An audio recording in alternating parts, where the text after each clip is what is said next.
Good afternoon, everybody. My name is Graham Hamill, and I'm Vice Provost for Academic Affairs and Dean of the Graduate School. I want to welcome everybody to UB's 9th annual 3-minute thesis competition. This exciting campus-wide competition challenges our advanced doctoral students to present a compelling and concise overview of their research to a panel of non-specialists in 3 minutes or less. The 3-minute thesis competition was founded at the University of Queensland in Australia in 2008. The competition is globally recognized, and in fact, it's held in over 900 universities in over 85 countries. At the University at Buffalo, groundbreaking research isn't just about discovery, it's about impact. And as a leading public research university, we champion innovation, bold ideas, and the power of knowledge to drive meaningful change. Our doctoral students are at the heart of this university mission, conducting transformative research that truly changes the world. The 3-minute thesis competition embodies this mission and helps our graduate students distill their very complex research ideas into clear, powerful narratives that inspire and inform. These skills extend far beyond the stage, equipping our doctoral graduates to lead in academia, business, and industry, making a difference in fields ranging from sciences to the arts and culture. UB doctoral graduates don't just contribute to their fields, they truly drive innovation, fuel economic growth, shape culture, and make a lasting impact on the world. To all the finalists who are over there, congratulations on reaching this point in this competition. It's an impressive achievement and a testament to your hard work and your dedication. To that end, preparation for the 3-minute thesis competition here at UB began in the fall with a preliminary round. This initial round brought fierce competition, leading to our 10 finalists today. After being selected, our finalists went through various workshops and training to help them hone their abilities, including a digital portrait workshop. The digital portraits are on the 3-minute thesis website, and they're also along the hallway outside this room as you come into the room. They give a really wonderful representation of the finalists and the research that's being presented today. I want to thank the CoLab, UB School of Management, and University Communications for supporting these workshops. Today's event is co-hosted by the Graduate School and the Startup and Innovation Collaboratory, or the CoLab.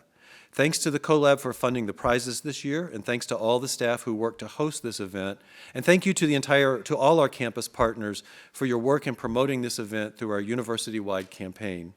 And I especially want to commend all graduate students who have participated from the very beginning to the 10 finalists.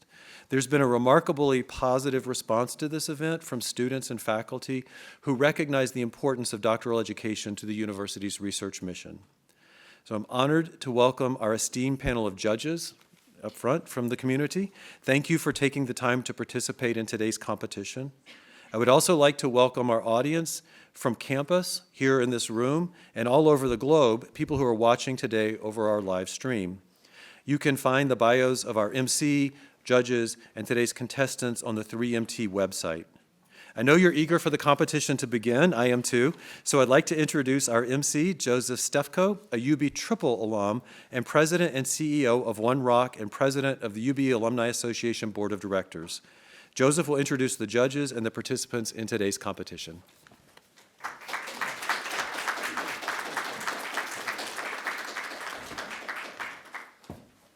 Thank you, Graham. Good afternoon, everyone. I am delighted to welcome you all here in the room and streaming online to the 9th annual 3-minute thesis competition here at UB. You know, Graham alluded to this. The 3MT competition really has a fascinating history, and while it's been going on here at UB for now 9 years, the concept originated at the University of Queensland in Australia. The first 3MT competition was held at Queensland 17 years ago with more than 150 doctoral students competing. The idea for the 3-minute thesis competition came about at a time when the state of Queensland was suffering a rather severe drought, and to conserve water, residents were encouraged to time their showers. Many people used a 3-minute egg timer in their shower to adhere to that time limit. And an emeritus professor, Alan Lawson, then the dean of the graduate school at the University of Queensland, put two and two together, and the idea of 3-minute thesis competition was born. I promise there will be no presentations from the shower today.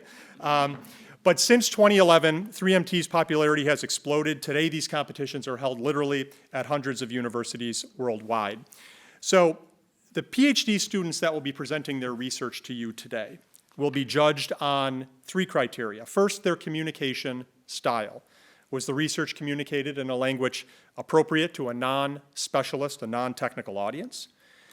And was that one static slide that presenters are allowed to use during their presentation conveying clear and helpful information and enhancing the presentation? Secondly, comprehension. Did they make you, the audience, understand the research? And finally, presenters will be judged on how engaging they are. Did they leave you wanting to know more about their subject matter? We are honored today to have an esteemed panel of judges whose evaluations will determine our first, second, and third place winners. Our judges comprise community leaders from industries including architecture, banking, economic development, science communication. Our judges are experienced professionals who have mastered communicating their work to broad audiences. And therefore, they recognize the development of this critical skill in graduate students and the potential global impact of the doctoral research taking place right here at UB. So please join me in welcoming them. First, we have Karima El Bahari, the Chief Operating Officer of the Urban League of Buffalo.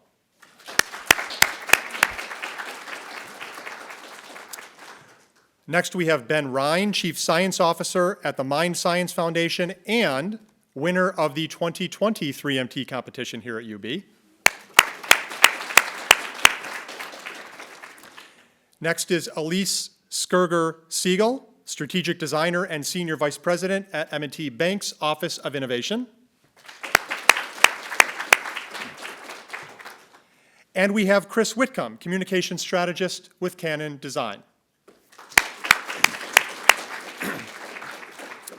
And remember that everyone who's in the room with us today is also a judge. Your votes will help determine the People's Choice Award winner. So are we ready to get started with the presentations? Yeah, okay, good. Look, our finalists today are the absolute finest at UB. I will introduce each of them to you in turn, and as I am doing so, I'd ask them to come up on stage, prepare to present. I will finish my introduction each time with ready, set, pitch. And then the finalists will have an opportunity to take a moment, center themselves, and when they start speaking that first word, their slide will appear on the screen for you all to see, and that 3-minute timer will begin. So there are monitors here at the center of the stage displaying the timer to both the presenter and to the audience and the judges. So hopefully we are all set on the rules, and we can get started.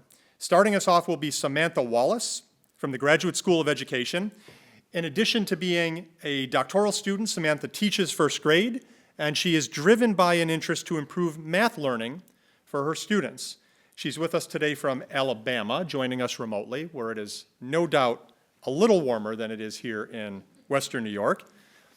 Samantha, hopefully you can hear us? Yes, sir, I can. Wonderful, and we can hear you. So if you are all set, I will invite you to ready, set, pitch. If I ask you to solve the fraction problem on the screen, how many of you would be instantly uncomfortable? For many people, fractions are one of those topics that makes you want to run and hide. Yet, research shows that an early understanding of fractions is predictive of success, not just in the math classroom, but for things like employability, income, even overall well-being. Yet, year after year, students in the United States consistently struggle with this challenging topic. One of the most difficult aspects of fractions is the way they're abstract. They're a symbol made up of 2 different numbers that represents one amount. To help kids make sense of these abstract quantities, we need to make them more real, more concrete. But fraction tools can be expensive and difficult to use. Wouldn't it be great if we had access to a resource that was free and didn't take up any room on the shelf? We do. We can use our bodies. By using our bodies, such as hand gestures during learning, it actually builds new pathways in your brain. Studies show that using gestures during learning significantly improves retention, problem solving, and conceptual understanding. And these are not complicated motions. If you've ever held your hand like this and said, let's half it, congratulations, you've represented a partitioning scheme with your hands. These everyday physical actions are key to helping kids make sense of fractions.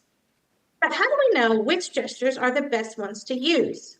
This is where my work comes in. I videoed 4th and 5th graders as they struggled to solve some really challenging fraction problems. Then I closely analyzed what they did with their hands as they were solving them. What I discovered was incredible. I discovered the students who used a specific kind of gesture, one that showed the size of a fraction as being large or small, those students had higher scores. And actually, the more of these gestures that a student made, the higher their score tended to be. By showing the size of the fraction with their bodies, these students took the abstract and made it concrete. These results have the potential to change what fraction instruction looks like. Picture a teacher directly modeling these gestures, a simple yet powerful tool that is free and available for all students. The best part about my results is the potential for equity. I checked to see if there were any differences in student groups related to race or gender. There were no significant differences. Gesture-based learning can cross cultures, jump over language barriers, and support the learning of students with disabilities. By using these gestures, teachers can place all students on the path to success, not just in math, but in life. Thank you.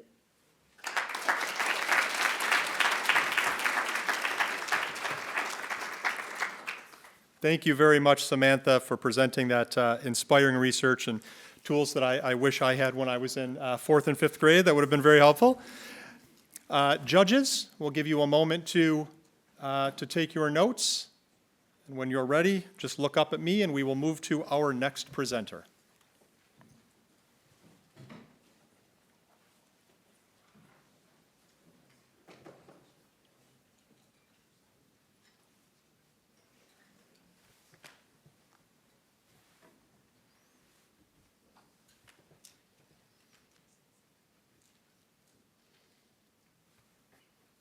Great.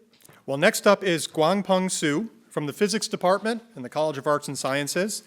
And I love that, another weather reference, I love in his fun facts that Guangpeng shared, that his hometown in northeastern China is known for cold winters with an average temperature of 30 degrees below zero. So he does find Buffalo warm by comparison. And I also love that your decision to major in physics came after watching Big Bang Theory. So I'm sure that Sheldon and Howard and Leonard are cheering you on in spirit. Guangpeng, are you ready? Yes. Ready, set, pitch. Light was a mystery, and we have been studying it for thousands of years, starting with the natural light of the sun and fire, moving to light bulbs for more control. And then we took a step further with lasers as we realized that light can do more than illuminate and produce heat. As a physics student, the type of light that I work with is a bit special. It doesn't illuminate anything, and it's not even visible to the human eyes, but it is shaping the future of our world. And this light is called quantum light. Quantum light is special because it deals with something called photons. A photon is the smallest piece of light we can ever have. If we think about the light from the screen or the cell phone, photons are like tiny water droplets in the vast ocean. They're so small and massless, yet they can carry huge amount of information, traveling at the fastest speed as possible, the speed of light. And this opens up incredible possibilities, like quantum computers that outperform millions of our laptops while consuming far less energy. And then there's quantum encryption, the future of digital security, making our bank account information, medical records, and tax files completely unhackable. With these intriguing applications, many quantum light sources have been developed, and we need to identify the high-quality photons to encode information. However, the detection of quantum light remains as a challenge. Not only human eyes, but most light detectors cannot sense individual photons, and this is where my research comes in. I'm developing an optical system to efficiently capture and identify these elusive photons using their particle nature. Because photons can behave like twins. They appear identical at the first glance, but when they overlap, it creates a unique pattern, like a fingerprint. That reflects photons' quality and allows us to track them with higher precision, so that we can have better chance to integrate every single photon into the real-world quantum technologies. And light will no longer be a mystery. Thank you.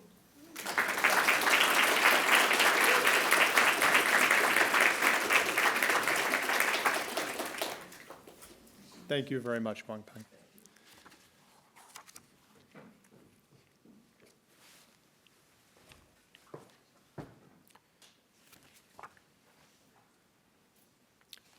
We'll give our judges a moment.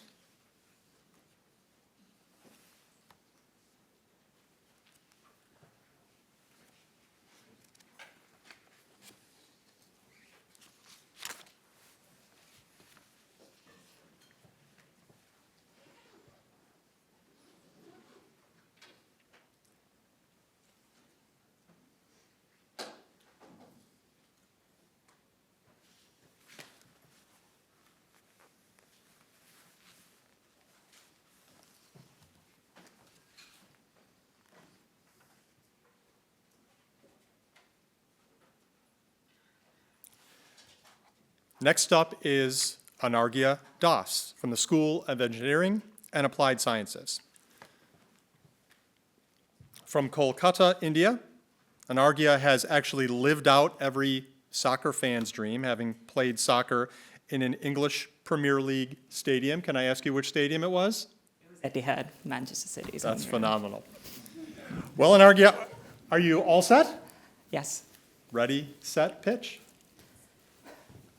Imagine waking up tomorrow and suddenly you can't speak. You can't call for help. Your voice is gone, trapped inside you. For millions of people around the world suffering with speech impairments, this isn't just a nightmare. It's their reality.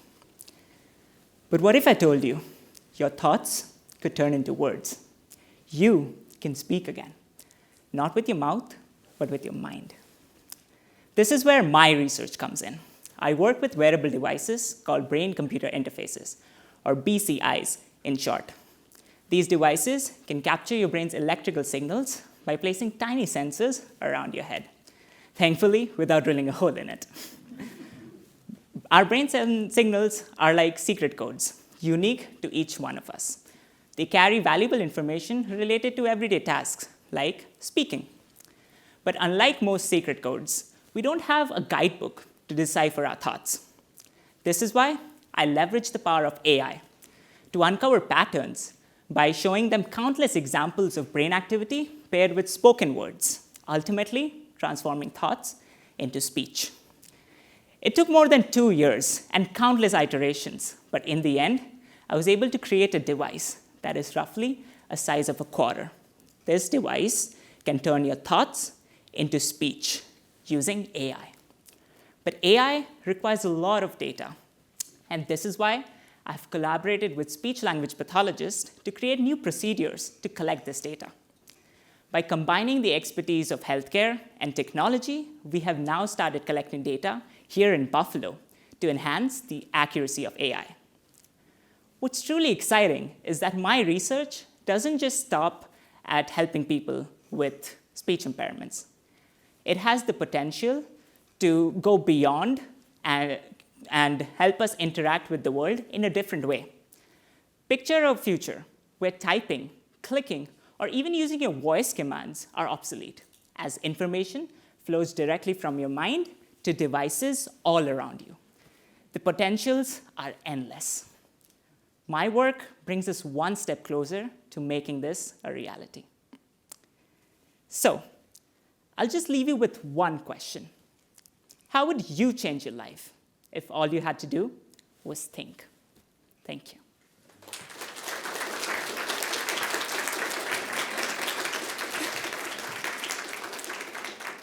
Thank you very much, Argya.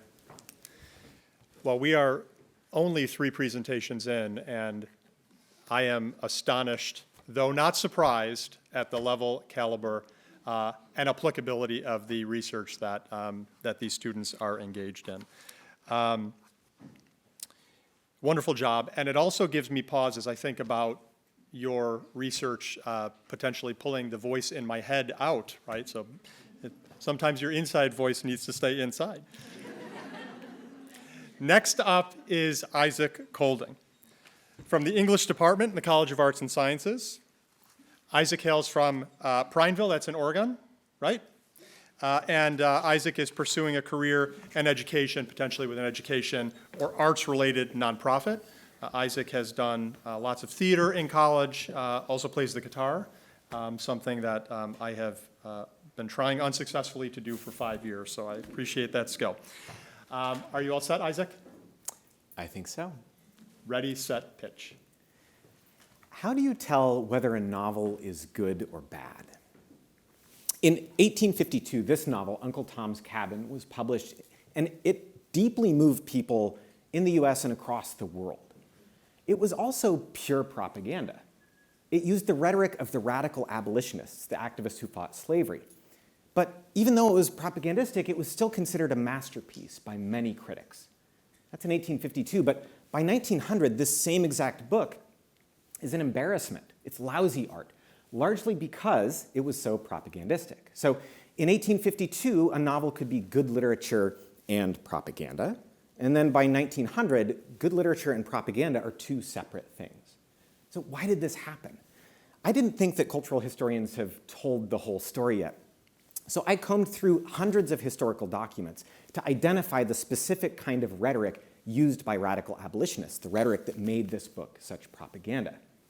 Then I analyzed novels from before and after the Civil War to see how they used that rhetoric, so I could track the changing relationship between literature and propaganda through the 1800s. What I found is that the Civil War itself was the turning point for American literature.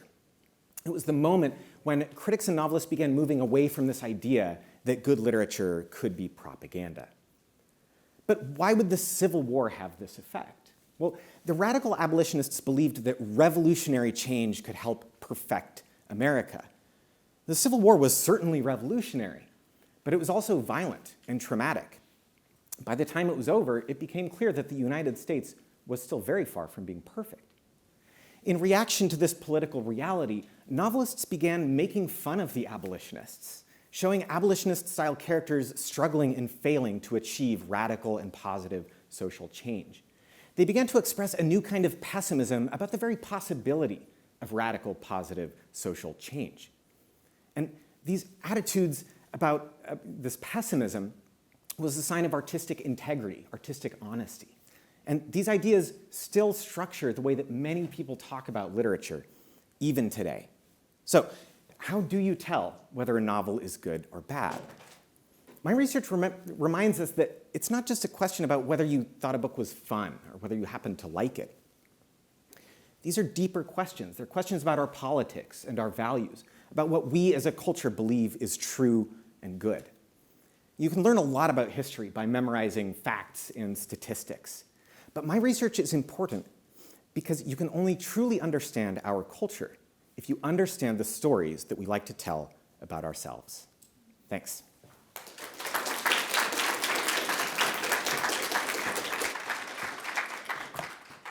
Thank you very much, Isaac.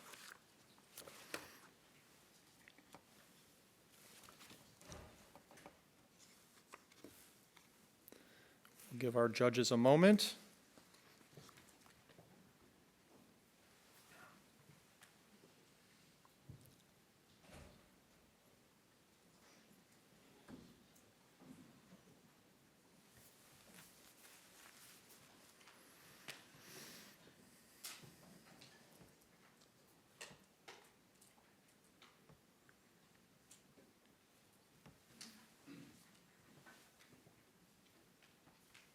Next up is Liz Lavoie from the Department of Exercise and Nutrition Sciences in the School of Public Health and Health Professions.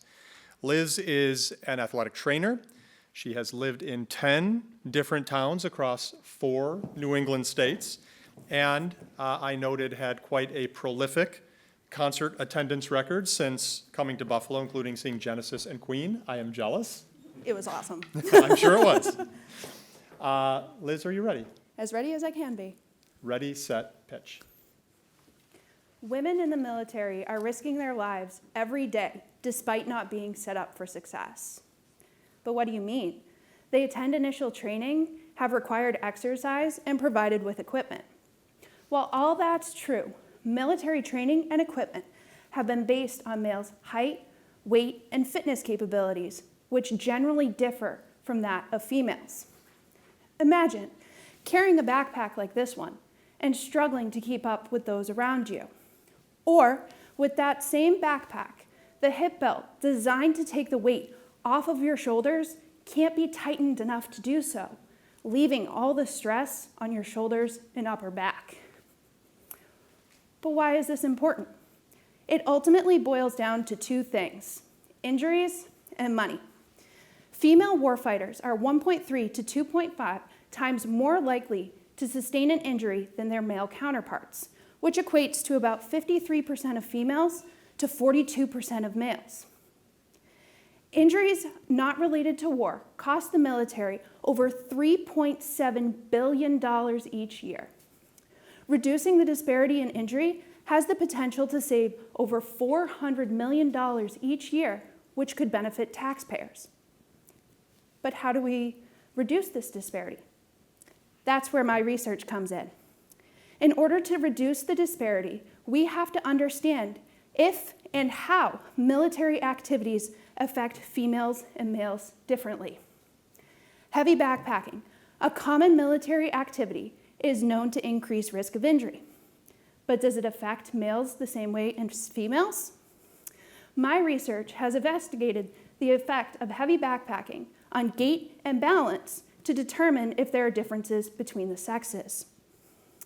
My studies have shown that simply putting on a backpack alters gait in a manner to protect from a slip, trip, fall event. And during heavy backpacking at a set speed, despite working at a higher percent of their maximum capabilities, females have similar changes in gait and balance as males after the activity. Even though my work has not seen sex differences with heavy backpacking, there is still much work to be done. There are so many intricacies that we do not yet know. For example, the menstrual cycle is known to affect injury in team sports. But is the same true for military activities? Answering these questions and so many others has the potential to fortify the military force and ultimately set up women in the military for success. Thank you.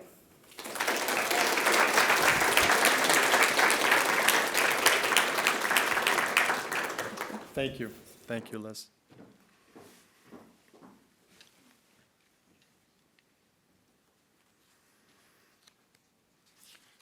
Give our judges a moment here.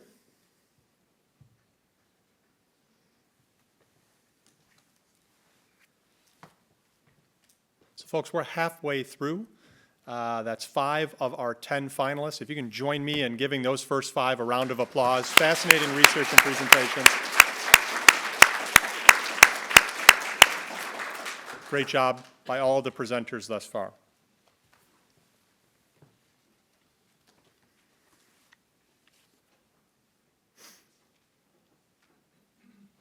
Okay, next up is Omkar Desai from the Department of Chemical and Biological Engineering. Omkar is from Mumbai, and maybe most importantly, at least to me, a huge cheese fan. Allow me to read, just verbatim, a fun fact that you offered, because I think I found my new mission statement. Quote, "I am of firm opinion that any form of cheese is good and more cheese is always better." So that's fantastic. Thank you very much. Omkar, are you ready? yes. Ready, set, pitch. What if I tell you With my research, you would be able to save $3 to $5 a day. It might not sound much. It is like saving over $100,000 over your lifespan. Now I got your attention. Well, we are surrounded by polymers. Polymers are small chemical compounds like form of chains. They are used to produce these seats, clothes, bags, everywhere. One of the important tasks of manufacturing polymers is separating the gases which are used to produce it. It requires more energy to separate these gases than powering the whole city of Buffalo. However, my research will help us. I am working on a new family of material known as metal, organic, polyhedra, or MOP in short. You can consider MOP as a filter for gases. It comes in different shapes and sizes with over 1,000 different members and its chemistry affecting the gas separation. You can consider MOP as the bouncer outside the bar. It stops the flow of one gas but allows the flow of next one. But the basis of separating these gases is just based on size of the gas. But the issue is like the sizes of these gases are just over 500,000th the thickness of a needle. When we have a difficult task, we need something robust, effective, and efficient. And that is the reason why we need something new. So just like the guy on the screen, we coded a complex set of equations. The use of these equations is like, oh, I have one MOP, just test. How efficient are you? If you are good enough, accept it. If you are not, reject it. So this is how we will be able to find the best MOP for our application. This will not only reduce the manufacturing cost of polymers, but it can also be useful in chemical and other sectors like pharmacy, drug delivery, and agriculture application. This will not only be helpful for our pockets, but at the same time, it will make our environment greener, which is our most important aim. So from the money you save, be ready to buy your favorite pair of Air Jordans or probably the Bills game we always wanted to have. Thank you.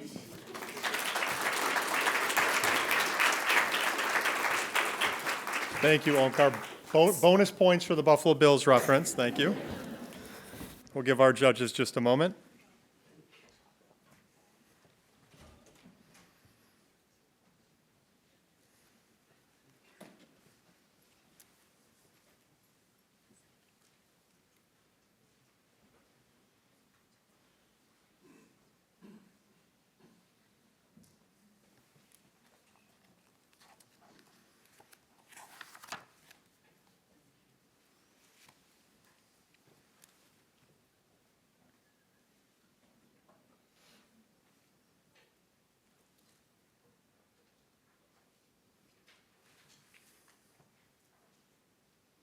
Okay, next up is Megan Bailey from the School of Social Work. Megan is from Chattanooga, another guitarist in addition to the mandolin. And you indicated that you once co-piloted a plane. We'll have to get that story after the competition during the reception. Megan, are you ready? Yes. Ready, set, pitch. I'd like you to think back to middle and high school, to a time when you were experiencing a range of physical and emotional changes, when you were asking yourself questions like, who am I? And where do I fit? Within my family, with my peers, in my community. Now imagine that during that stage of life, your family moved to a new country, one that was vastly different than the one you grew up in. What might it have been like to try to answer questions of identity and belonging while navigating a new language, a new culture? This is the experience of resettled refugee youth. For those who may not be familiar, a refugee is someone who's been forced to flee from their home due to a fear of persecution because of their race, religion, nationality, membership in a particular social group, or political opinion. Resettlement is the formal relocation process of a refugee to a new country. Since 1980, the U.S. has resettled over 3.5 million refugees. And while almost half of all of those resettled are under the age of 18, U.S. resettlement policy primarily focuses on self-sufficiency, which means it prioritizes employment for working-age adults. So where does that leave refugee youth?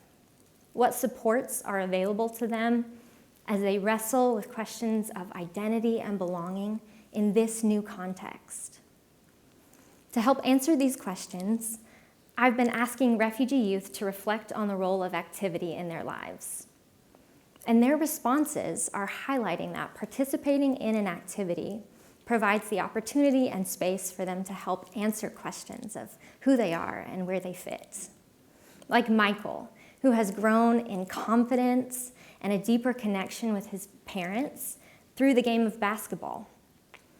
Or Tokyo, who through playing soccer has learned to see himself as a leader and is investing in the lives of recently arrived teammates because he remembers what it felt like to be new.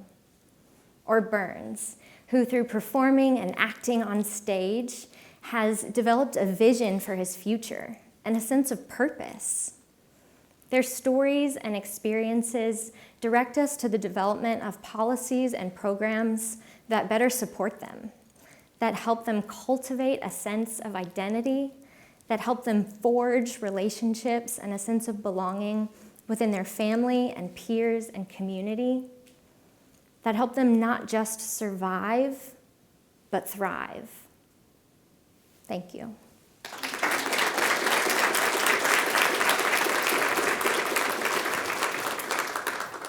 Thank you very much, Megan. Thanks for sharing your research with us.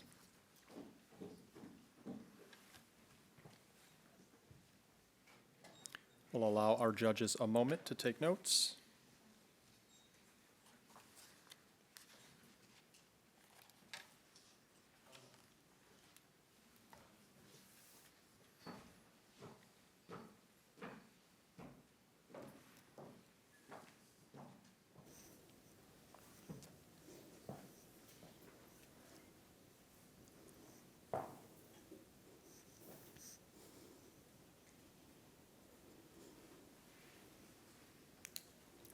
Great. Next up is Deshauna Washington from Immunology and the Roswell Park Graduate Division, a Buffalo native. Deshauna's creative outlets include poetry, spoken word events, and oil and acrylics painting. Deshauna is also a former rugby player, so no stranger to a little competition. Never, never. Great to have you with us, Deshauna. Are you ready? Yes, Now you're ready. I am. Ready, set, pitch. Hey, let me tell you a story. Back in 2020, I, at 5 feet 4 inches, weighed a whopping 300 pounds. My BMI was categorically morbidly obese, and I had suffered for years with inflammatory conditions that had left me in pain, disfigured, and depressed. Out of interest in a personal vendetta against obesity, my thesis began to take shape.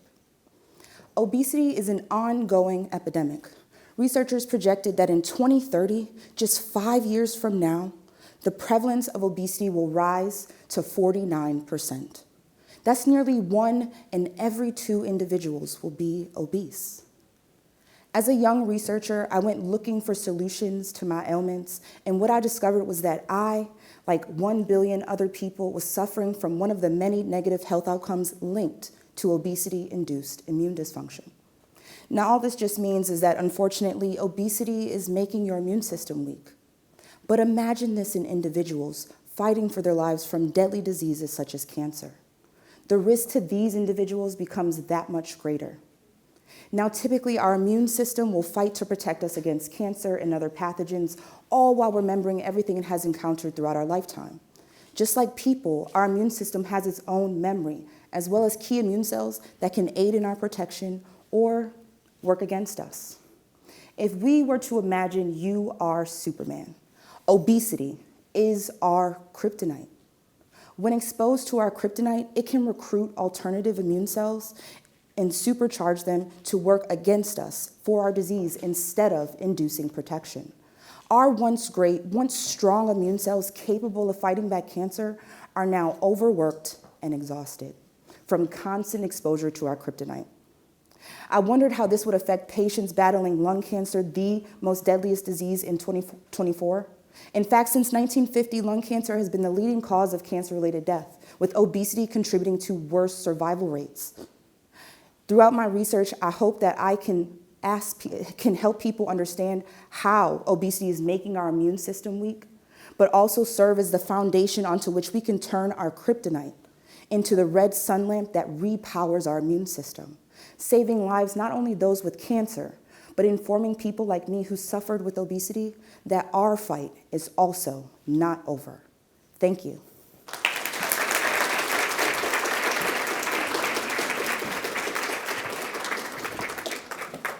Thank you very much, Deshana, for sharing your research with us.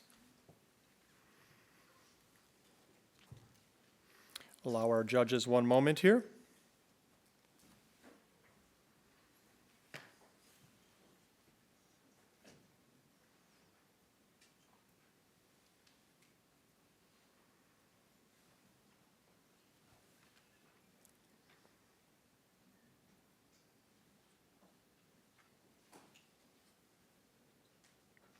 Okay, next up is Talene Latimer, the Department of Communications in the College of Arts and Sciences.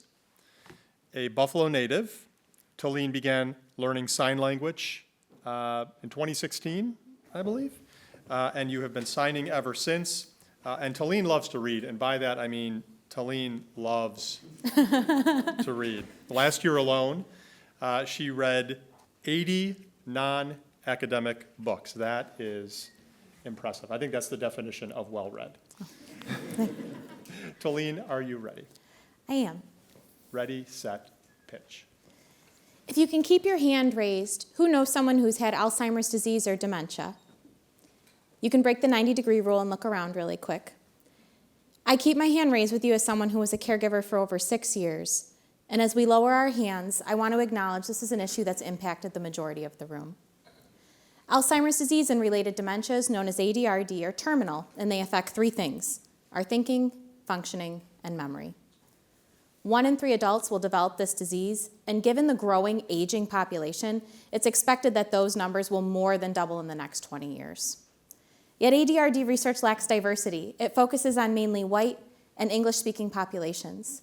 That's not representative of everyone in the US, and it's certainly not representative of just us here today. One group that's continually overlooked is the deaf community, despite hearing loss being one of the highest predictors of developing this disease. And by deaf, we're talking about capital D deaf people. They are a unique minority with their own language, culture, and community, and they see their deafness as part of their identity, not something to be changed. My research looks to bridge this gap by understanding how do we promote equitable aging and end-of-life care for deaf populations affected by ADRD. To do this, I went to the community. For over 2 years, I worked with the Alzheimer's Association, deaf community organizations, and deaf caregivers to try to understand what barriers face this group. The community shared with me that they did not have a single resource available to them in sign language. They shared that care facilities were not prepared to take care of deaf patients and that their loved ones were isolated and dying alone. And they shared that they had waited their whole lives to see change, that they were angry and they were tired. It was really quite simple. Deaf caregivers wanted to be able to learn about ADRD in their own language, care for their loved ones, and be part of this change. So here's what I'm doing. I've started by evaluating top resources to make them more accessible. This includes translating into sign language. I'm providing care guidelines for organizations looking to work with this population and involving deaf caregivers in this process. And I'm continuing to meet with the community, making sure their voices are heard. If you look at the screen behind me, you'll see the flowers from the Alzheimer's Association walk, each color representing something. Orange for those supporting the cause, purple for those who have lost someone, yellow for caregivers, and blue for those living with the disease. But the white flower, representing the first person cured from Alzheimer's, is still missing. We continue to hope for that white flower and that we will see a cure one day. But until then, I continue my research to support the deaf community as they navigate health in a hearing world. Thank you.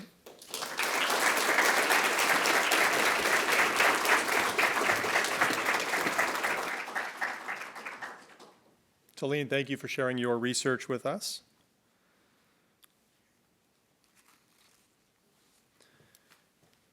Give the judges a moment before we welcome our final presenter.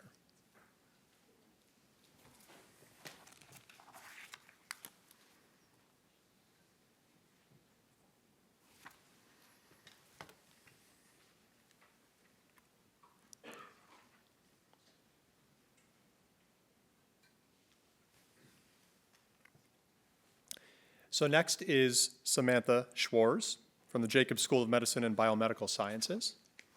And Samantha, your fun facts are perhaps the most wide-ranging of our finalists. You're a Bavarian folk dancer. Yep. You can recite all English and British monarchs in order starting from the year 1066. Yep. And you have met Buddy Valastro, the cake boss. In the flesh. That is difficult to compete with. Samantha, are you ready? Yep. Ready, set, pitch. Hi, everyone. I love neuroscience. But looking at my slide, you might be thinking, what do zebras have to do with neuroscience and kids? And I'd answer that question with another question. If you were to hear a stampede of hoofbeats, what kind of animal would you expect to see? Probably a horse, right? When making diagnoses of their patients, medical professionals are often taught not to expect a zebra when they hear hoofbeats. In other words, they look for a more common answer, like a horse. The zebra is the official mascot of rare disease patients who are often overlooked or misdiagnosed. But did you know that 1 in 10 Americans is actually a zebra? Tying this back to neuroscience, my research studies rare disorders of the brain that primarily affect children. These disorders arise from genetic mutations, and they cause our brain cells, or neurons, to lose their communication with each other. Think of our neurons as playing a big game of telephone.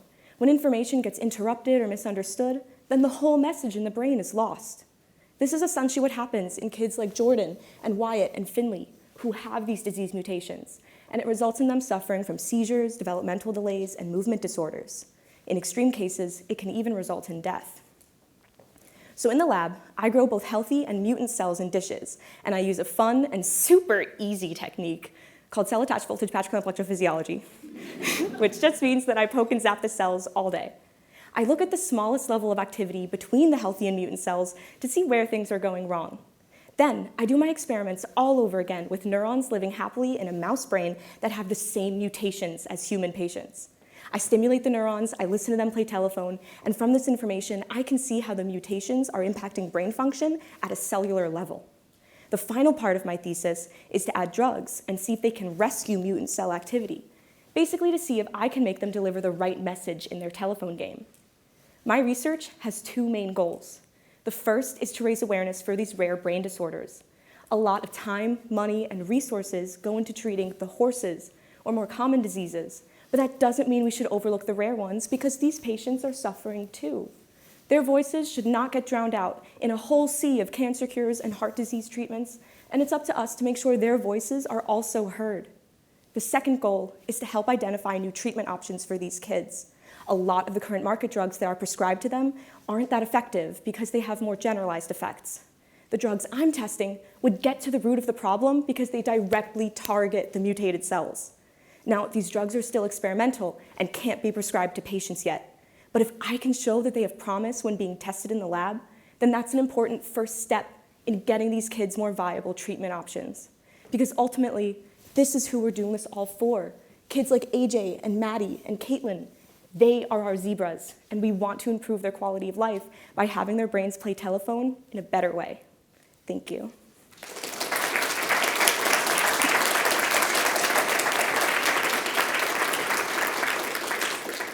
Thank you very much, Samantha, for sharing your research with us. And ladies and gentlemen, please join me in giving a round of applause to all 10 finalists. These were fantastic presentations.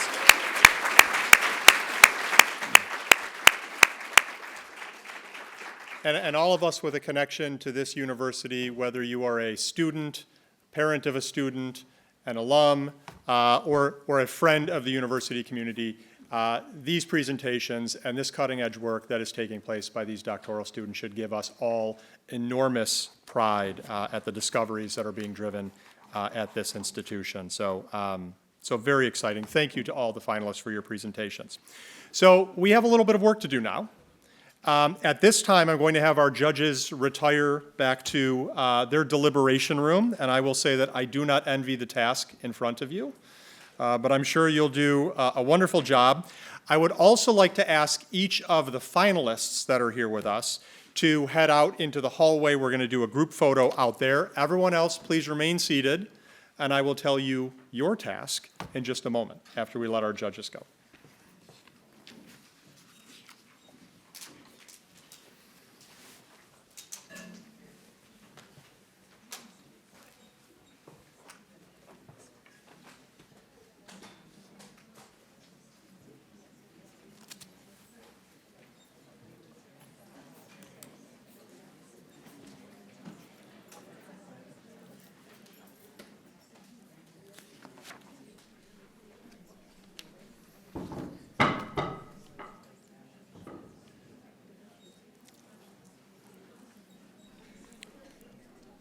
All right. So, remember that everyone that's with us here in the audience today is also a judge.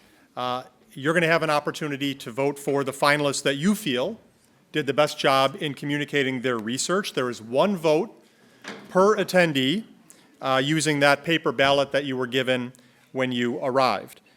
So to keep in the theme of our 3-minute thesis competition, we're going to give you 3 minutes to consider and vote before we collect the ballots.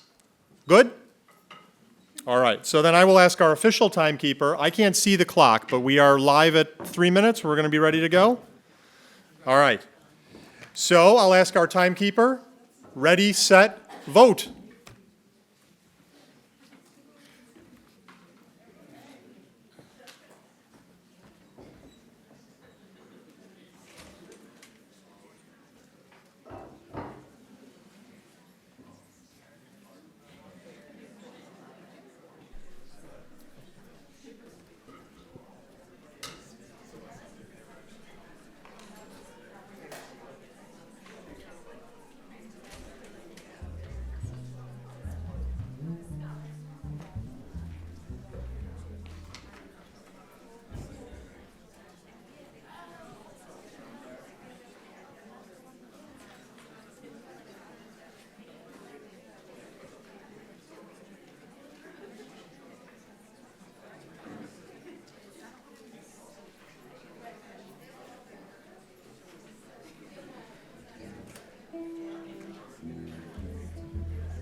Okay, as you are turning in your ballots, just pass them to the aisle if you still have one.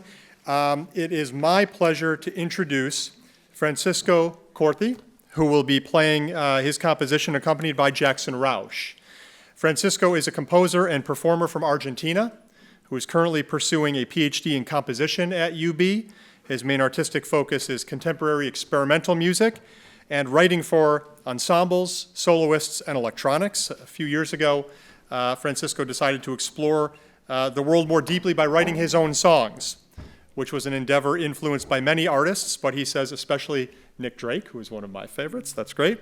Though songwriting remains a parallel pursuit to his academic work, it is a practice that deeply influences his overall understanding of music, both from a composer and performer perspective.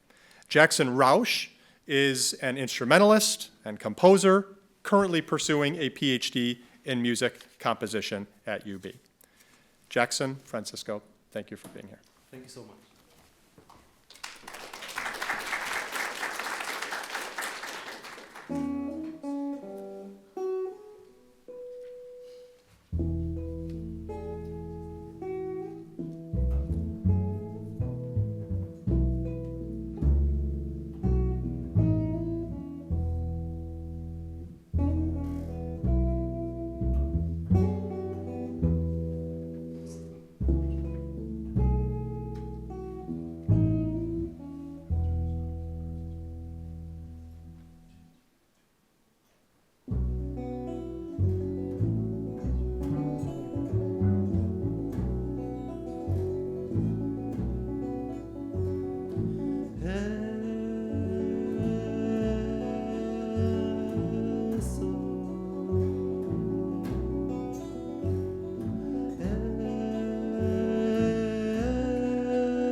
Eso no se ve cuando se apagan los silencios y la voz del tiempo sale con su travel destruyendo lo que parecía bien y ya no nos convence tantos años sin pensar en algo más que eso que nos lleva de suceso en un contexto raro.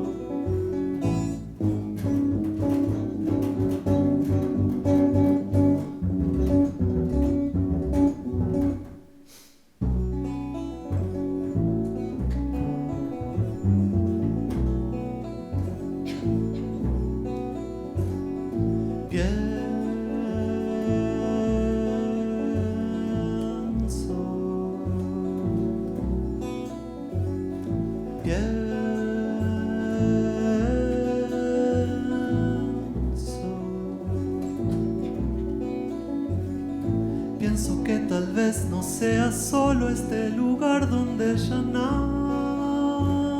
cierra que no deja ni un poquito de lo que estaba bien.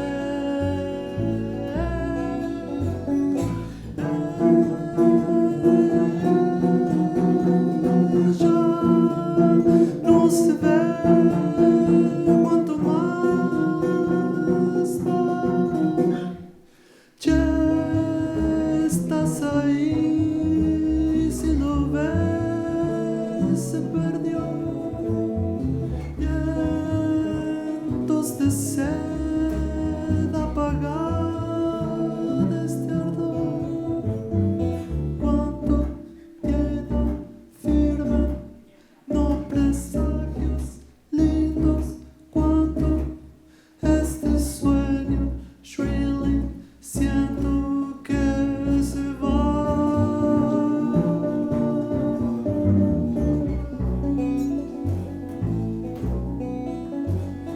Yeah, da-da-da.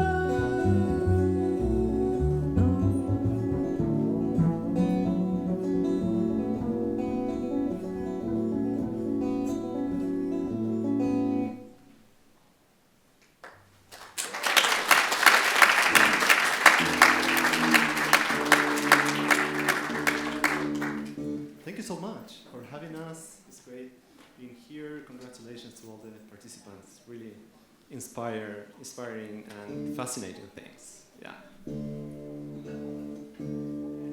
Maybe we will participate in a couple of years.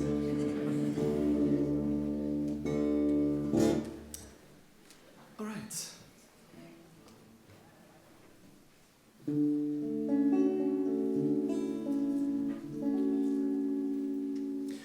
En su lugar se abrió un espacio de tiempo y pesar no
And food, a lot of food. Her name is Helga.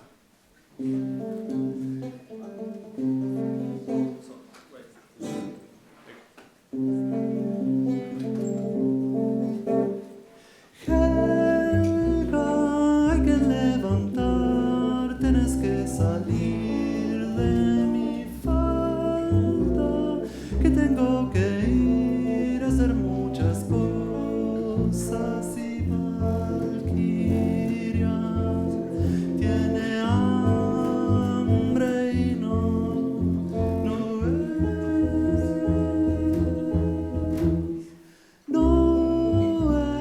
es hora de treats, pero yo te doy 3 porque hoy papá no está y vos estás muy triste y vas a ir a la compu y vas a mirar ahí atrás que no sé bien qué hay, pero a vos te gusta estar ahí atrás con ese noise y el calor del motor.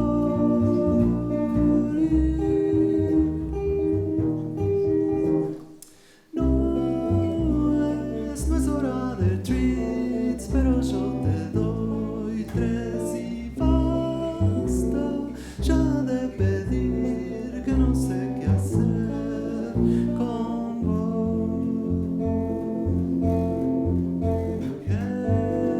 Helga,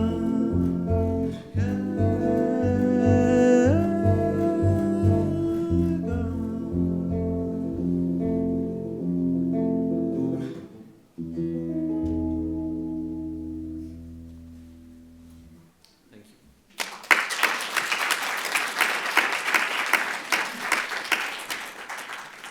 Okay, do we have time for one more? We do. Okay. So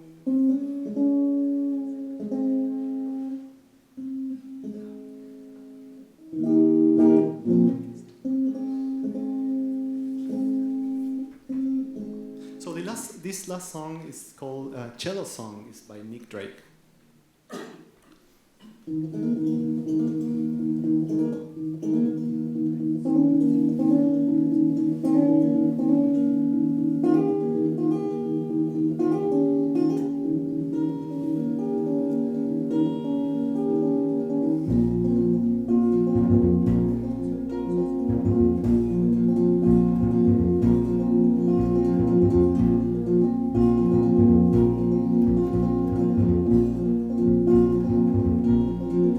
The strange face with your eyes,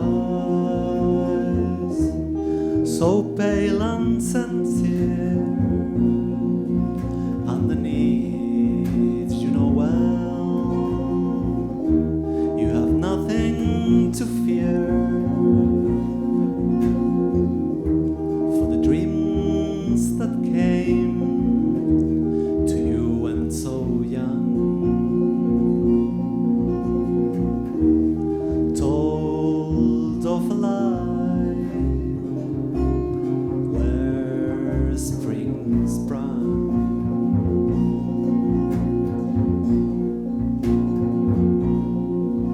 You would seem so frail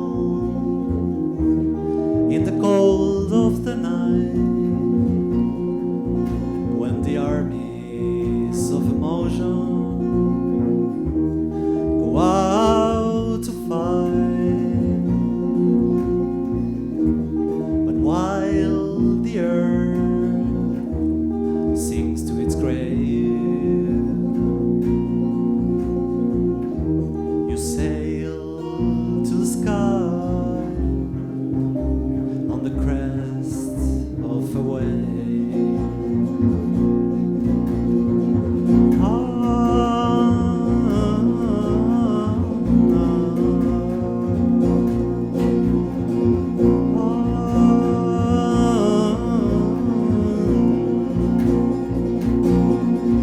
So forget this cruel world where I belong.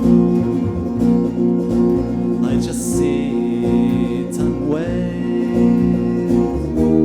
and sing my song. And if one day you should see me in the crowd, lend a hand and lift me to your place in the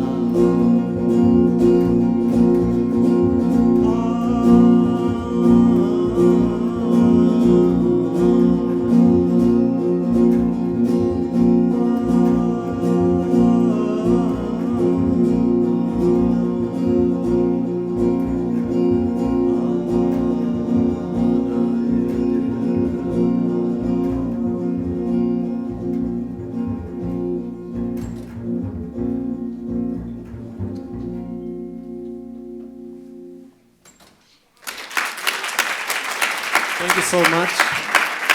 Jackson Rush, the double bass, Francisco here. Thank you. Thank you, Francisco and Jackson. That was incredible. Let's hear it for them one more time.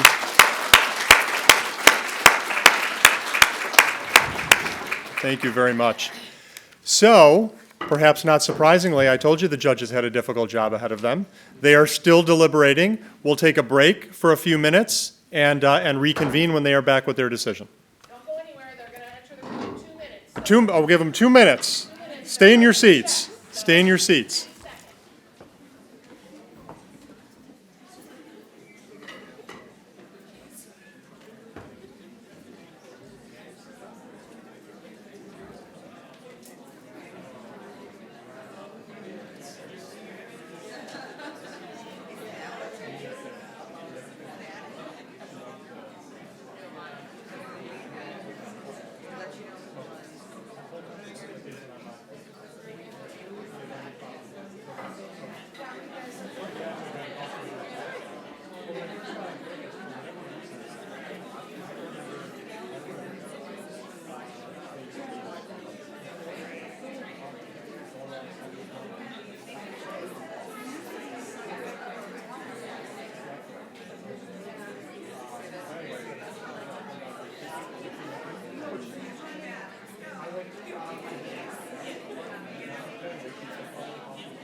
All right.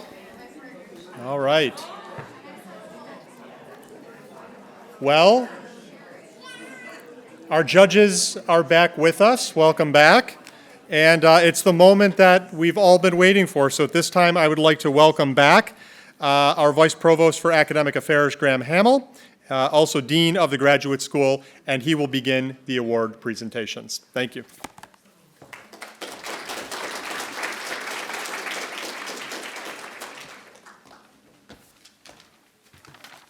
Okay, here we go.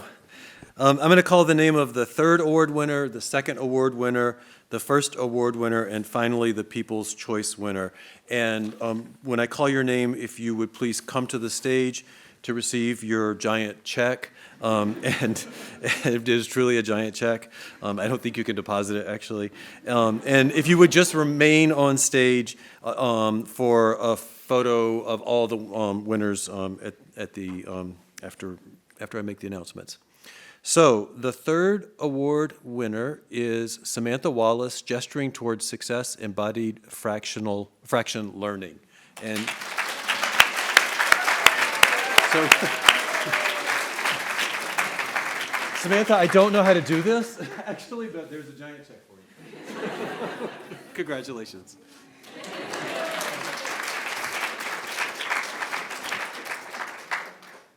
The second award winner is Samantha Schwartz, When Your Brain's Game of Telephone Goes Wrong.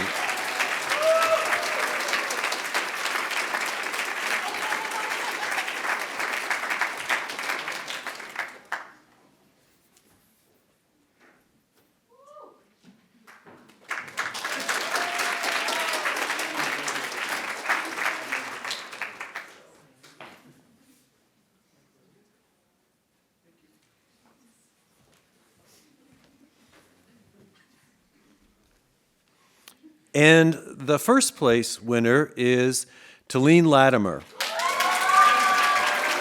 Hearing in a Healthy World.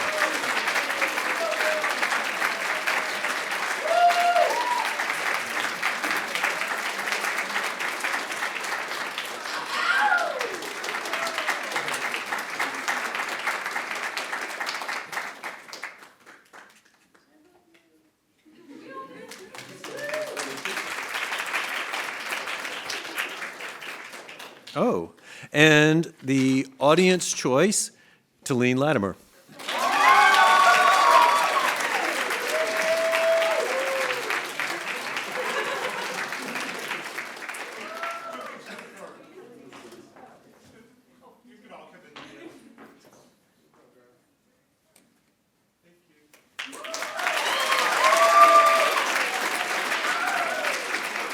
So thank you to our judges, our MC, and to you, the audience. This has been a terrific event, and I want to invite everyone here to pick up a UB cookie and some treats on the way out and join us for a celebratory reception. Thank you very much.